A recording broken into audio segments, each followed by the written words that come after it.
Bon, on a terminé, on est hors délai pour la mise en place du porte-parole. Ça, c'est de 1. De 2, on est en vacances parlementaires. Mike a dit tout à l'heure, en ouvrant une petite parenthèse, que ça pouvait être possible que cela soit fait même en vacances. Est-ce qu'il y a une lueur d'espoir par rapport à l'opposition? Lueur d'espoir, oui, parce qu'on dit toujours que tout ce qui respire a de l'espoir.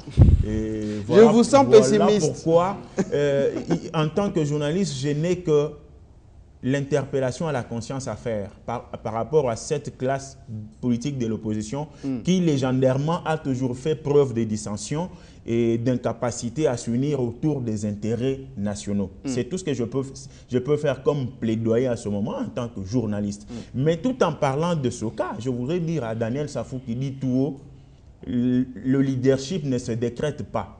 Et pourtant, lui est en train de le décréter pour Kamer. Et donc, il balaye ses propres arguments.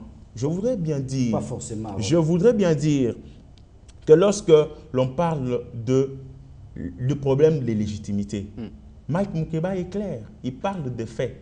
Et les faits, devant les faits, on s'incline. Devant les faits, on va à l'Assemblée nationale.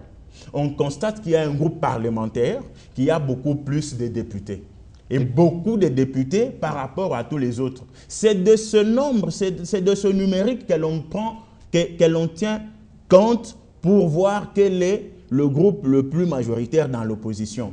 La problématique du fait que tel a été mis dehors, tout le monde n'a pas été mis dehors, ce n'est pas institutionnel dans le fonctionnement de l'Assemblée nationale. Ça, c'est de 1. De 2, lorsque nous parlons...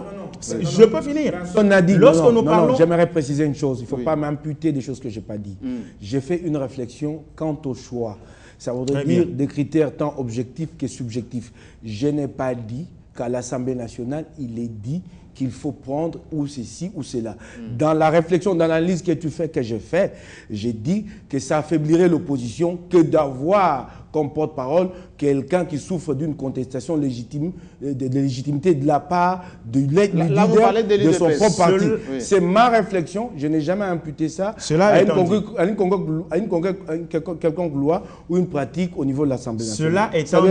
Cela étant dit, je voudrais que Mike soit jusqu'au boutiste dans cette démarche pour ne pas prendre les faits extra-parlementaires et les inféoder en intra-parlementaire. Étant donné que pour... Kamer est dehors, il reste dehors. Il est dehors, il reste dehors. Ça, c'est de 2. Et de 3, il ne faut pas que l'on cherche les divergences au sein de la classe politique de l'opposition ailleurs dans la plénière. Le fait qu'il y a déjà des déclarations divergentes d'Mvemba qui sortent, qui grondent et les autres font des SMS, Mike doit déjà constater sur les faits qu'il y a des divergences. Et donc, évitons, nous en tant que journalistes, de permettre à ces politiciens de robotiser les institutions de la République. Étant donné que Jean-Marie, j'aime bien sa ligne de défense. J'aime bien sa ligne de défense. J'aimerais qu'il me dise ce qu'il pense de la dizaine de députés au sein même du groupe parlementaire de l'UDPS qui ont signé contre Saïm Badibanga, sans compter les 5 ou 6 autres de FAC. Parce que lui, il me dit qu'il y a une division. Quand il y en a une au sein d'un groupe donné avec des signatures, il ne la prend pas en compte. Donc ce groupe parlementaire, je voudrais qu'il ça commente, pèse ou ça pèse pas le groupe parlementaire de Non, qu'il commente la dizaine, la signature des dizaines. Et je peux lui citer les noms. Je lui en ai cité 2. C'est très bien de parler des divisions quand Wemba prend parole et qui dit qu'il n'est pas d'accord sur telle position. Là, Harold crie à la divergence. Mais quand il y a un document signé des députés de l'UDPS au sein du groupe parlementaire, là, il ne parle pas de division dans le dos. Il faut constater la majorité des députés. Non, avec les 15 députés de l'UNC, Mike peut me convaincre que les 10 qui auraient signé une pétition contre Badibanga se rallient aux 15 de l'UNC. Ils constituent la majorité. Et donc, la première force de l'opposition... N'échappe pas à cette question. Je n'échappe pas. Je vous réponds. Ça ne fera jamais, avec ce ralliement, ça ne fera jamais la majorité par rapport au groupe parlementaire de l'UDPS. Laissons le groupe parlementaire majoritaire de l'opposition donner le porte-parole Sebadi Banga et non Kamere, qui n'est même pas député. Jean-Marie, je t'en prie. Oui.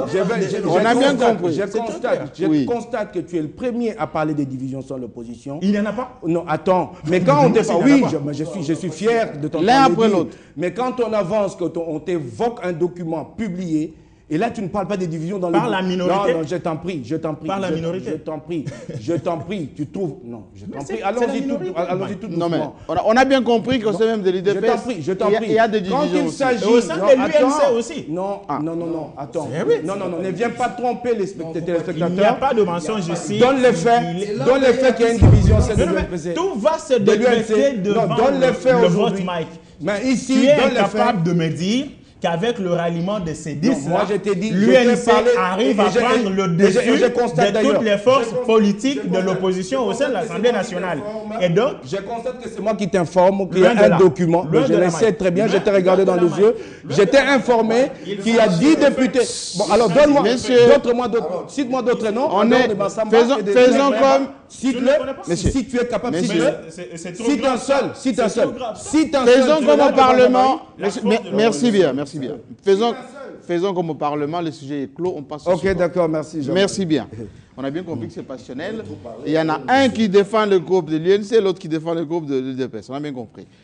On retrouve le deuxième sujet, si vous voulez bien, qui concerne cette fois-ci la crise à l'Est et la réunion d'Addis Abeba avec tous les présidents africains qui se sont retrouvés là-bas. Ils ont vu avec la communauté internationale qu'il était nécessaire d'installer une force neutre entre le Rwanda, l'Ouganda et la RDC pour gérer les forces négatives là-bas. Mais il y a une petite contradiction. Il y a encore la MONUSCO déjà au Congo qui a déployé aussi des troupes là-bas.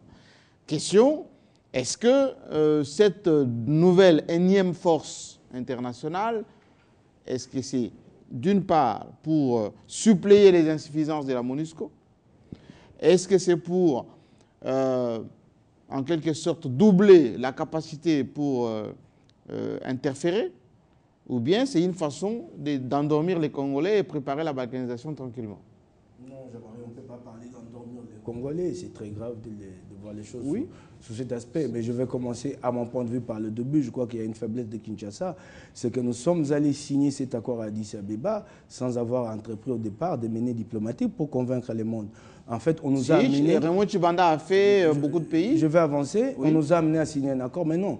Nous demandons une force neutre, mais si nous avions été prévenants, nous aurions dû convaincre le monde pour donner et des hommes et les moyens. Nous nous posons maintenant cette question alors que l'accord a été signé. C'est des questions qui auraient dû être résolues a priori et non a posteriori. Là, nous avons fait une erreur. Nous aurions dû, parce que nous avons plus intérêt. Je crois que nous nous trompons beaucoup sur cette guerre qui nous oppose au M23 et dans une certaine mesure le Rwanda qui est derrière le M23. Des rapports internationaux l'ont dit. Nous avons une mauvaise approche en nous disant nous avons assez fait. Non, la guerre se déroule chez nous, c'est nous qui avons intérêt à ce que la guerre s'arrête.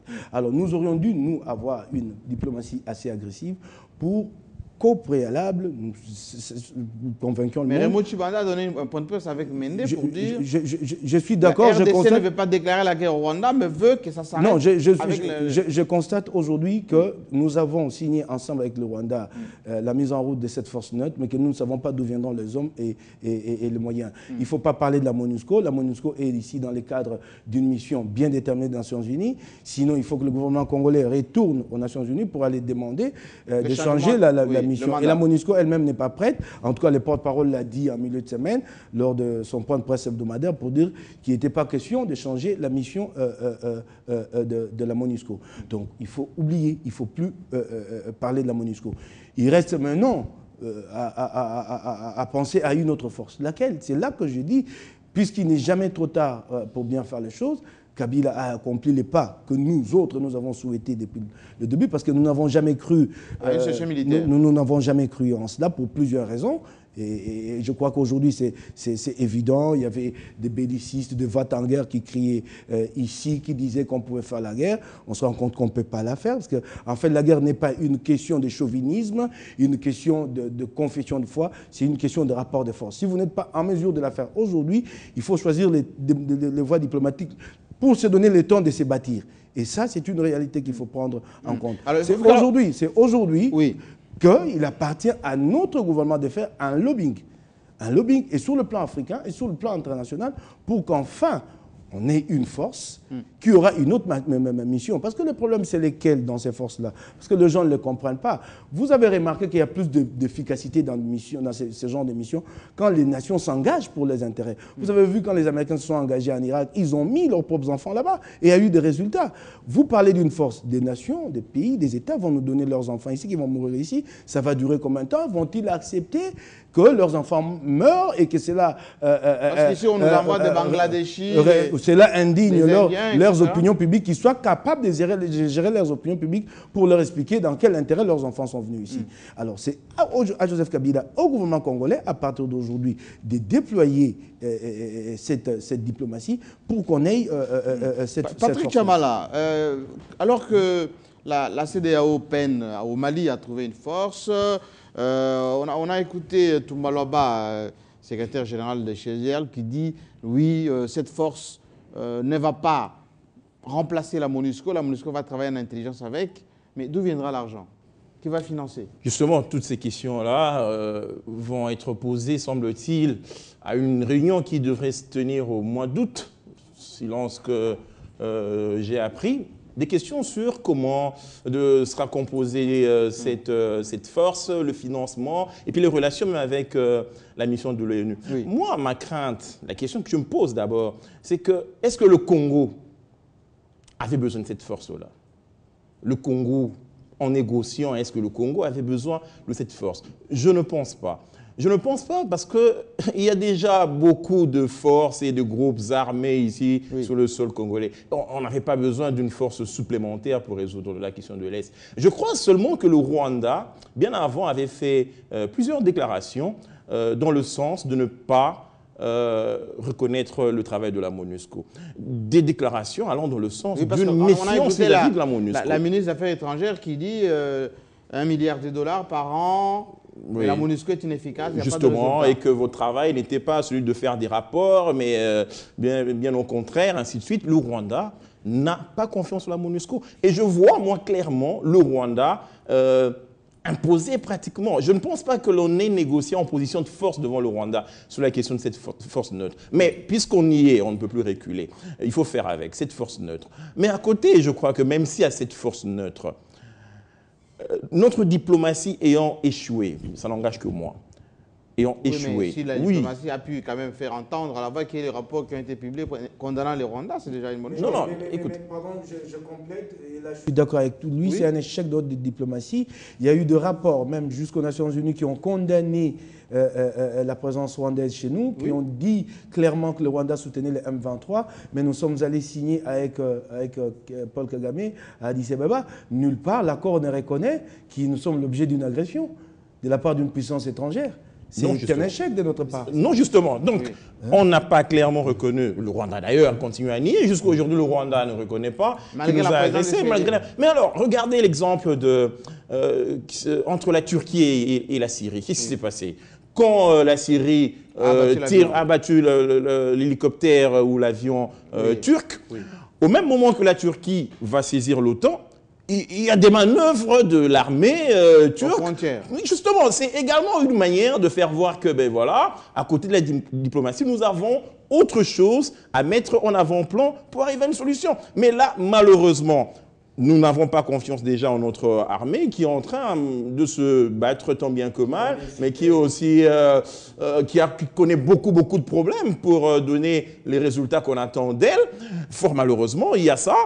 Et devant ça, nous avons le Rwanda qui se croit tout permis et qui pense qu'il peut même narguer le monde entier en disant que non, nous n'avons pas fait cela, alors que les Nations Unies reconnaissent que le Rwanda a bien agressé le Congo.